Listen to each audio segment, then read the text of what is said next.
नमस्कार विद्यार्थी मित्रांनो. एम-पी-एस-सी परीक्षेची तयारी करणाऱ्या सर्व विद्यार्थी मित्रांसाठी अतिशय महत्त्वाची अपडेट आहे. महाराष्ट्र लोकसेवा आयोगाच्या वेबसाईटवर आत्ता नुकतीच महाराष्ट्र गट ब अराजपत्रित सेवा संयुक्त पूर्व परीक्षा 2026 ची जाहिरात प्रसिद्ध झालेली आहे. या ठिकाणी आपण पाहू शकतो महाराष्ट्र शासनाच्या विविध विभागांतर्गत खालील संवर्गातील एकूण 552 पदांची ही जाहिरात प्रसिद्ध झालेली आहे. या ठिकाणी ही परीक्षा जी आहे ही दिनांक 14 जून 2026 रोजी महाराष्ट्रातल्या एकूण 37 जिल्हा केंद्रावर घेण्यात येणार आहे.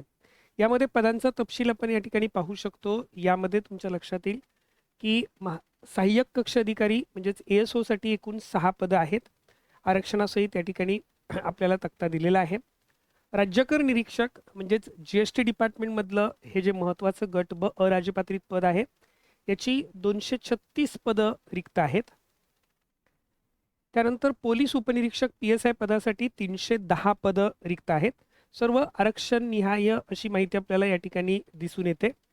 त्याच्यानंतर अशा ह्या 3 पदांच्या बद्दल तूर्त जाहिरातीमध्ये दिलेला आहे आणि आपल्या सर्वांनाच माहिती आहे की बऱ्याच विभागांचा रिक्त पदांचा अहवाल येणं बाकी आहे. ही पदसंख्या यामध्ये खूप मोठी वाढ येणाऱ्या काळामध्ये होऊ शकते. त्यामुळे ज्या विद्यार्थ्यांना MPSC गट ब परीक्षेची तयारी करावयाची आहे अशा सर्व विद्यार्थ्यांनी या परीक्षेचे फॉर्म भरा.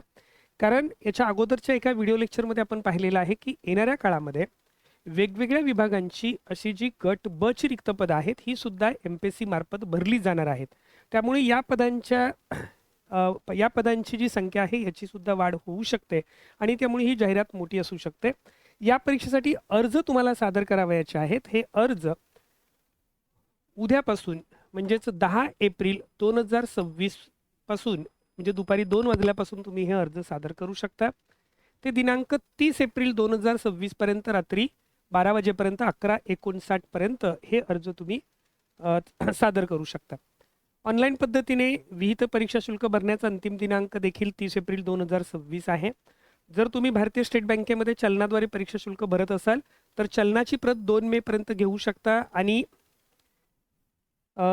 चलनाद्वारे परीक्षा शुल्क भरण्याचा अंतिम दिनांक 4 मे 2026 आहे. ह्या तारखा लक्षात असू द्या आणि अर्ज शक्यतो शेवटी उशीर होण्यापेक्षा किंवा परत आपल्याला योग्य परीक्षा केंद्र न मिळणं वगैरे अनेक बाबी असतात. त्यामुळे शक्यतो अर्ज लवकरात लवकर सादर करा. यामध्ये तुम्हाला सविस्तर अशी माहिती जाहिरातीमध्ये दिलेली आहे. नेहमीप्रमाणे MPSC मध्ये पदसंख्या व आरक्षणासंदर्भातल्या ज्या तरतुदी आहेत त्याच्याबद्दलची माहिती आहे. महत्त्वाचा मुद्दा याच्यातला आहे तो म्हणजे आर्थिकदृष्ट्या दुर्बल घटकातील उमेदवारांकरिता शासन निर्णय सामान्य प्रशासन विभाग जो आहे यामध्ये शासनाने वेळोवेळी निर्गमित केलेल्या आदेशानुसार कार्यवाही करण्यात येईल. म्हणजे हे जे 2 शासन निर्णय आहेत 12 फेब्रुवारी 2019 आणि 31 मे 2021 सदर जाहिरात एप्रिल 2026 मध्ये प्रसिद्ध करण्यात येत असल्यामुळे आर्थिकदृष्ट्या दुर्बल घटकांचा दावा केलेल्या उमेदवारांनी सन 2025-26 अथवा 2026-27 या आर्थिक वर्षाचे परंतु अर्ज स्वीकारण्याचा अंतिम दिनांक 30 एप्रिल 2026 व त्यावर पूर्वीचे आर्थिकदृष्ट्या दुर्बल घटकाचे प्रमाणपत्र सादर करणं प्रमाणपत्र अर्ज सादर करताना अपलोड करणं आवश्यक राहील. हा एक महत्त्वाचा मुद्दा आहे. त्याच्यानंतर दुसरा जो महत्त्वाचा मुद्दा आहे आरक्षणासंबंधितले मुद्दे आहेत. यामध्ये ज्या विद्यार्थ्यांना इतर मागास बहुजन कल्याण विभागाचं जे शासन निर्णय आहे 9 मार्च 2023 हा जारी करण्यात आलेला आहे आणि संबंधित उमेदवार उन्नत आणि प्रगत व्यक्तिगटात मोडत नसल्याबाबतची पडताळणी करण्यासाठी उन्नत व प्रगत गटात मोडत नसल्याबाबतचे प्रमाणपत्र सादर करणं आवश्यक आहे. सदर जाहिरात एप्रिल 2026 मध्ये प्रसिद्ध करण्यात येत असल्यामुळे हे तुम्हाला 2025-26 अथवा 2026-27 या आर्थिक वर्षाचं उन्नत व प्रगत गटात मोडत नसल्याबाबतचं म्हणजे नॉन क्रिमिनलचं जे सर्टिफिकेट आहे हे तुम्हाला अपलोड करणं अनिवार्य राहील. त्याच्यानंतर खेळाडू आरक्षणाच्या बद्दल दिव्यांग आरक्षणाच्या बद्दलच्या तरतुदी आहेत. ही सविस्तर जाहिरात आपल्या ओमकार अकॅडमीच्या टेलिग्राम चॅनलवर सुद्धा आहे. त्या ठिकाणी सुद्धा तुम्ही ही सविस्तर जाहिरात पाहू शकता. आयोगाच्या वेबसाईटवर सुद्धा ही सविस्तर जाहिरात उपलब्ध आहे. त्याच्यानंतर पुढे तुम्हाला या ठिकाणी वयोमर्यादा दिलेली आहे. वयोमर्यादा जी आहे ही सहाय्यक कक्ष अधिकारी आपण कालच्या एका व्हिडिओ लेक्चरमध्ये पण याच्याबद्दल चर्चा केलेली आहे. सहाय्यक कक्ष अधिकारीसाठी आणि राज्यकर निरीक्षकसाठी वयोमर्यादा जी आहे ती किमान 18 वर्ष आहे. कमाल अमागास उमेदवारांसाठी 38 वर्ष, मागास किंवा आरक्षणाचा लाभ घेऊ इच्छिणाऱ्या उमेदवारांसाठी 43 वर्ष आहे. दिव्यांग उमेदवारांसाठी वयाच्या 45 वर्षापर्यंत आहे. त्याच्यानंतर पोलीस उपनिरीक्षक या पदासाठी अमागास किंवा खुल्या प्रवर्गातील उमेदवारांना किमान वयोमर्यादा 19 आहे आणि कमाल वयोमर्यादा जी आहे ही 31 वर्ष आहे. आणि त्याचबरोबर आरक्षित प्रवर्गामध्ये अर्ज सादर करत असाल तर त्यासाठी कमाल वयोमर्यादा ही 34 वर्ष आहे. प्रावीण्यप्राप्त खेळाडू असाल किंवा माजी सैनिक असाल तर तुम्हाला ती कमाल वयोमर्यादा 36 आहे. दिव्यांग उमेदवार या ठिकाणी पात्र असणार नाहीत. त्याच्यानंतर पोलीस उपनिरीक्षक पदामध्ये यामध्ये सर्वांनाच माहिती आहे की सहाय्यक कक्ष अधिकारी आणि राज्यकर निरीक्षक या 2 पदांसाठी तुमची परीक्षा जी आहे ही 2 टप्प्यावर होणार आहे. पूर्वपरीक्षा आणि मुख्य परीक्षा. तर PSI या पदासाठी त्याचे 4 टप्पे असणार आहेत. पूर्वपरीक्षा असेल, मुख्य परीक्षा असेल, त्यानंतर शारीरिक चाचणी परीक्षा ही अर्हता प्राप्त असेल म्हणजे क्वालिफाईंग एक्झाम असेल आणि त्याच्यानंतर मुलाखत असणार आहे. अंतिम निवड यादी जी आहे ही राज्यकर निरीक्षक आणि सहाय्यक कक्ष अधिकारी यांची अंतिम निवड यादी ही मुख्य परीक्षांच्या गुणावर तयार केली जाते. तर PSI पदाची जी अंतिम निवड यादी आहे ही निवड यादी मुख्य परीक्षेचे गुण, जी मुख्य परीक्षा 400 गुणांची होते त्यापैकी त्यामध्ये मिळणारे गुण आणि त्याचबरोबर 40 गुणांची मुलाखत यावरून तयार केली जाते. शारीरिक चाचणी परीक्षेचे मार्क्स जे आहे ते तुमचे क्वालिफाईंग मार्क्स असतात. त्यानंतर शैक्षणिक अर्हता 3ही पदांसाठी तुम्ही कोणत्याही मान्यताप्राप्त विद्यापीठाची पदवी तुम्हाला मिळवणं गरजेचं आहे. मराठी भाषेचं ज्ञान असणं आवश्यक आहे म्हणजे इयत्ता 10वीला 12वीला तुम्हाला 100 गुणांचा मराठी विषय असणं आवश्यक आहे. शारीरिक पात्रता PSI पदासाठी जी आहे ही पोलीस पुरुषांसाठी किंवा स्वतःची लिंग ओळख पुरुष अशी केल्या तृतीयपंथी उमेदवारांकरता उंची 165 सेमी, छाती 79 ते 84 सेमी, न फुगवता 79 सेमी, फुगवण्याची क्षमता किमान 5 सेमी आवश्यक. महिलांसाठी उंचीची जी पात्रता आहे ही 157 सेमी, अनवाणी ही कमीत कमी उंची आवश्यक आहे. त्याच्यानंतर अर्हता पात्रता गणण्याचा दिनांक मुख्य परीक्षेकरता अर्ज स्वीकारण्यासाठी विहित अंतिम दिनांकापर्यंत किंवा विहित शैक्षणिक अर्हता धारण केलेली असणे अनिवार्य आहे. म्हणजे जर समजा तुम्ही पदवीच्या 3ऱ्या किंवा अंतिम वर्षामध्ये असाल तरी देखील तुम्ही अर्ज सादर करू शकता. म्हणजे विशेषतः ज्या विद्यार्थ्यांनी आता TYची परीक्षा दिलेली आहे, अजून तुमचं किंवा TYला आहात, अजून परीक्षा झाली नाही, निकालपत्र आलं नाही, परंतु पूर्वपरीक्षा जूनमध्ये आहे, त्याच्यानंतर मुख्य परीक्षेमध्ये जर पूर्वपरीक्षा तुम्ही क्वालिफाय झाला आणि त्याच्या अर्ज भरण्याची जी मुदत असेल ती साधारणपणे सप्टेंबर-ऑक्टोबरच्या दरम्यान तुम्हाला तुमचं पदवीचं प्रमाणपत्र तुमच्याजवळ असणं आवश्यक आहे. त्याच्यानंतर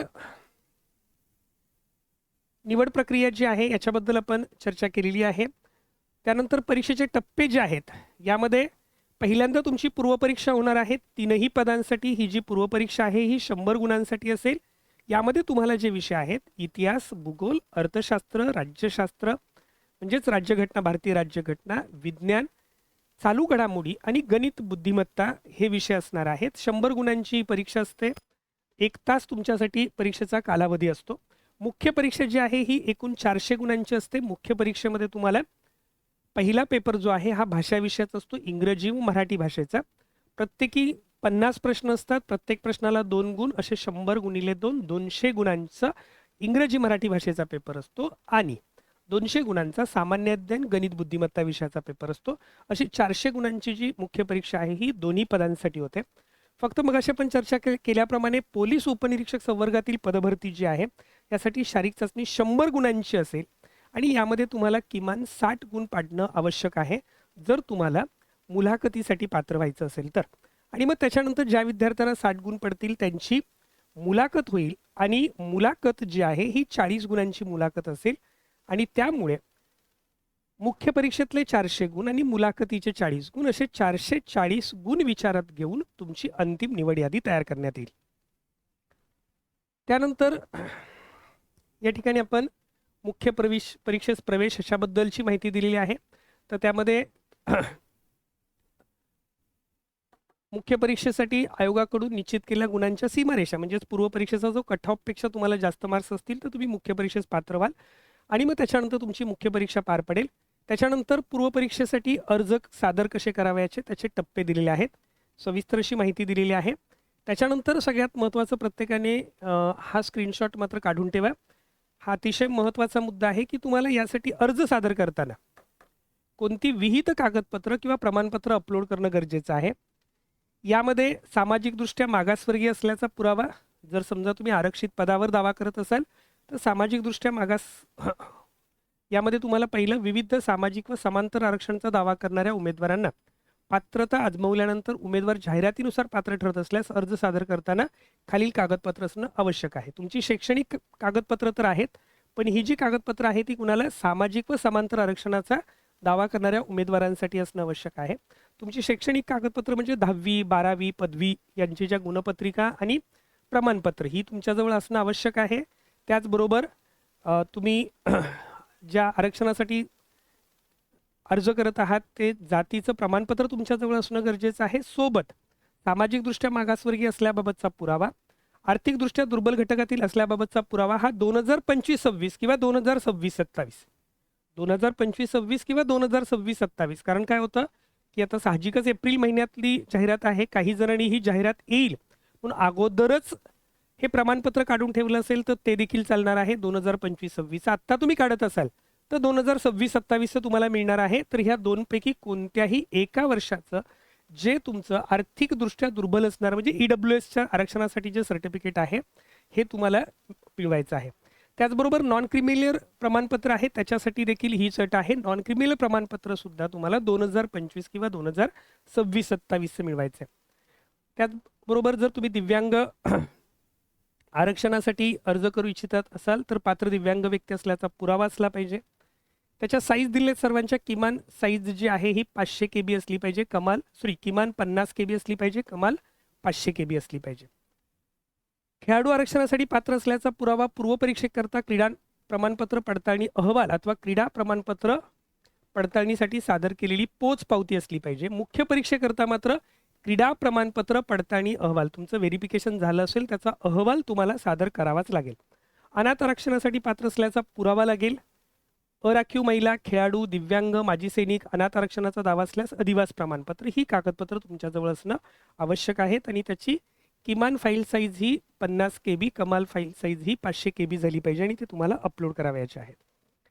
त्याच्यानंतर पुढे अर्ज सादर करण्याबद्दलची सविस्तर माहिती आहे ही या ठिकाणी तुम्ही वाचू शकता. यामध्ये परीक्षा शुल्क जे आहे हे परीक्षा शुल्क संयुक्त पूर्व परीक्षेसाठी खुल्या प्रवर्गाला अमागास प्रवर्गाला 394 रुपये आहे.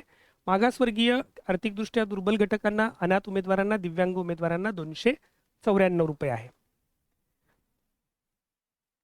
प्रवेश शुल्कामधले हे बदल सुद्धा लक्षात घ्या. त्याच्यानंतर